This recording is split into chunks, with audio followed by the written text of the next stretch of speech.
Hello, my name is Akimat. Welcome to my YouTube channel.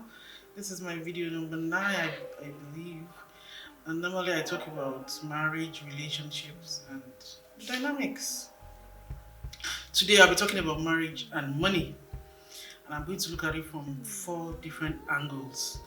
I'm going to be looking at it from the angle where both the man and the woman earn and bring money home at the end of the month or the week or the day.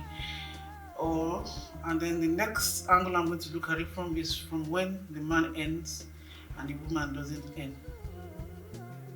So the woman is home taking care of the kids, if they are kids, or cooking and cleaning, and she's just home. She doesn't go out. She doesn't do anything to bring in money. But she looks after the children and she keeps the house clean, nice and clean, and she cooks. She does everything. She's a homemaker. Then, in some cases, it is the woman that brings in the bacon, and the man could be home or maybe not home, but the man doesn't really bring in anything. Then, in the extreme case, both none is working for some reasons, and so the reason why I'm going into this topic is that money is that thing that is very important, is what really causes, I would say, 50 to 70% of problems in marriages. So, in the case where both hands, who pays for what works in your own home? Is it that the man does all the major things like acquiring a piece of land and building, while you take care of every other thing? While you buy the food, you pay the bills, or you pay the school fees. The woman does all that, while the man does major things like the car, or those kind of things, buying of properties with his own money. Or is it that you do just the next thing, that whoever brings in anything, whatever is next? There are some homes like that, and there are some homes that everything is cut into two. A does this, B does that. That is where both parties are earning.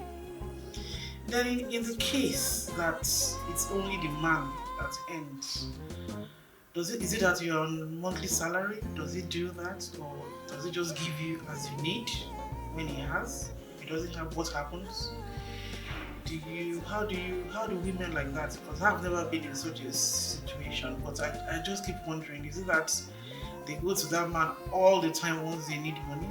Is it that the man gives them automatically? And some people, if I were in such a situation, I would rather the man give me, like a salary every month, for myself and for the home. But it doesn't happen like that all the time. So men don't do that. When you need, you ask. So, but honestly, it's that's something. But the other one is when the woman ends and the man doesn't really end. It's such, and this is Africa. Most men want to. They usually that ego thing and all those. In fact, I would say a lot of problems in marriages stems from that kind of a situation where the woman is not earning or she earns more and the man doesn't really earn. And there's usually the problem of authority and power and ego and this, emasculating of men and things like that, all those dynamics. It makes some men are usually very nice, very, they take it as their fate for that period, and they just go with the flow, and it doesn't make them angry, it doesn't make them bitter, it doesn't make them insecure. But that's in rare cases. Most times when men have to be in that position where they are not earning and their wife is not earning everything, it puts them in this state of insecurity where they feel less of a man, where they feel maybe even the woman is the one maybe using their fortune or using their head or whatever, those kind of situations, and it causes a lot of problems. I know that I have people around me that are in such situations, and oh my god, this has broken so many homes. Because everything the woman does, everything she says, every law she tries to make, which she ordinarily would have made even if she's not earning anything, is interpreted as okay, she's trying to be the authoritative one. She's trying to be the leader in the home. Whoever is bringing the bacon homes is the de facto leader, if not the leader anyway. So that's just what it is. But some men just don't take their fate. They just become angry. They become really less of men, and there are usually problems. Usually bitter, angry men. When they are not earning money and they are not the boss, the men in the homes. And in the case where I had a friend that she lost. They were both working. One was working in IT, the other one was working in a bank. The bank was, laying off workers, and she was laid off in May or April, May of a particular year. And the husband lost his job that same year, later in the year. And up till now, the two of them, they have to rely on people like me, their friends, family. But we all know what Nigeria is now, and when everybody is still hustling, and then when you are not working, your husband is not working, and there are kids, what happens in such homes? Where do you even start from? Luckily for them, they got the house that they stay in, the particular scenario that I'm painting here. The father-in-law actually gave them a place because they had some properties like that to be using. But then your daily needs, how do you cope in such a case where maybe for like a year or 2 years or more, both husband and wife, no money, no earning, nothing, and you still have to pay for fees. You still have to do things, you still have to eat, you still have to live. How do you cope? So I'm just trying to understand what works in different homes. How do we manage homes? And then why is it usually money causing most problems? Is it that we didn't have a formula worked out? In the case when both earn money, there are still problems. The case where even the two of them are not earning for now, there are problems, big ones. But for some reasons, my friend that doesn't earn and the husband too doesn't earn, that rely on handouts from friends and family, they are still together for some reasons. They are still together. And this is, I think, the third year that they've been like that. No money from anywhere, just handouts, as I said. So what really will break a marriage? Money is just like the secondary thing. The basic thing, if it's there, perhaps your marriage could survive. The basic thing of love, of friendship, of just having each other's backs, especially when you have kids. So the money is just the secondary thing that could make or mar your marriage. So if you have a very bad marriage originally, even if you both make money, there will still be, it's still, a bad marriage is a bad marriage anyway. And even if it's the wife that is making money and it's a good marriage, perhaps you're able to walk through it, and hopefully the men too will get a job with time. Something could happen, something could change for him. And if it's the man having money, I'll say women, honestly, there's nothing. There's a popular blogger that's always saying this. There's nothing like earning your own money. There's nothing like being in control of your own self, of your future, of your destiny. Anything can happen to any man. Look at what happened to my friend that I said that she lost the job first, and later on the husband, that same year, the two of them lost.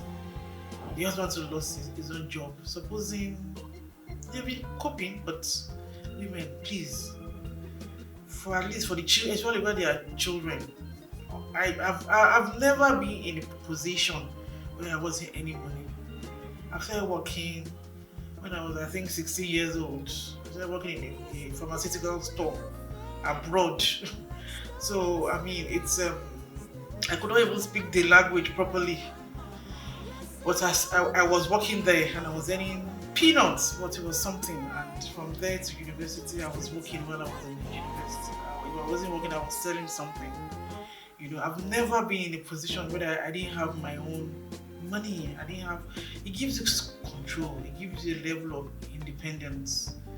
There's a limit to what a man can do to you that would finish you or break you, because you are your own person. You are your own woman. So even if you have a husband that brings in everything, honestly, be wise. Know what you're doing in that kind of marriage. I'm not saying that you should be doing things behind his back or something. Just know what you're doing.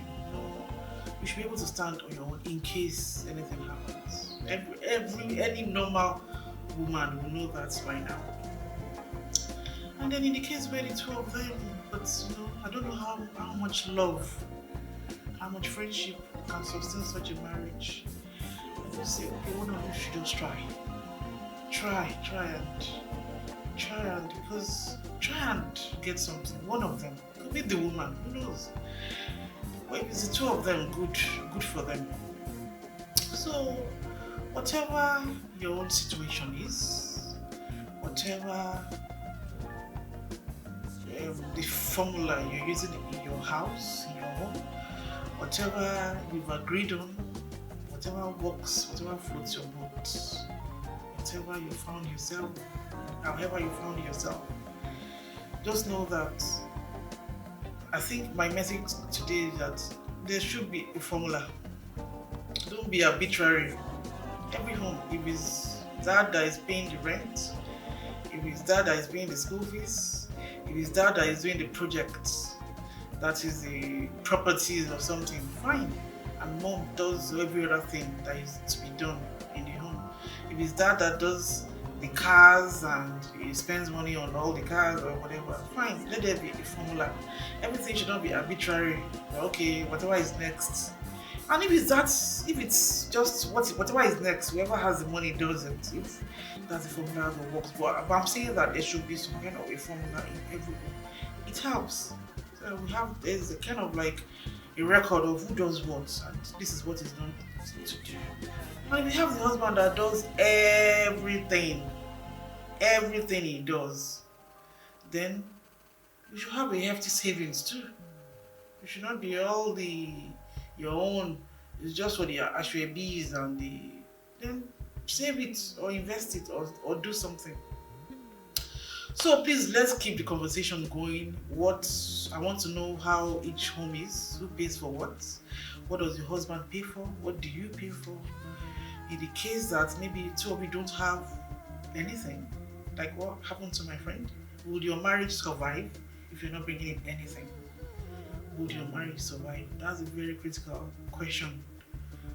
In the case where you don't, that's one hell of a case, but it happens. There are so many homes like that. Do you go back to family?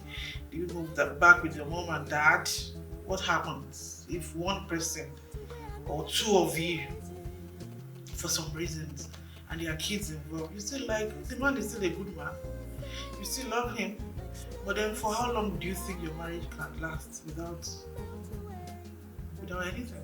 When you don't have, he doesn't have. You're looking for actively. He is looking for actively, but for some reasons, two of you at this stage, for this 2020, for example, nobody has brought anything home. What happens? Does it break your marriage? Does it make your marriage stronger? What happens to the kids? What happens to your fees? How do you cope? Some people don't have friends. My friend has, I think there were 6 or 7 siblings. So the siblings have taken it upon themselves to be catering for her needs, and even some of the friends too, because she's a very good person. She's a she was a very, very good person to all of us. So when they had their problems, we chip in here and there. Even though there's nothing, she keeps telling me, honestly, I need a job right now. I need a job I can start right now. She keeps telling me all those kind of things. So, but for some reasons, their home marriage has survived all of this, and I think they will be stronger after it. But some marriage will have broken since. A lot will have broken down. So let's keep the conversation going. Don't forget to subscribe, share, and comment on this my video. What works in your home? Who brings in what? What do you use mommy's money for? What does daddy do? Who buys, who does all the buildings, all the properties? Who pays the rent? Who pays the school fees? What works in your own home? Let me know and let's keep the conversation going. Thanks for listening to me. Bye bye. Till next time. See ya. Bye.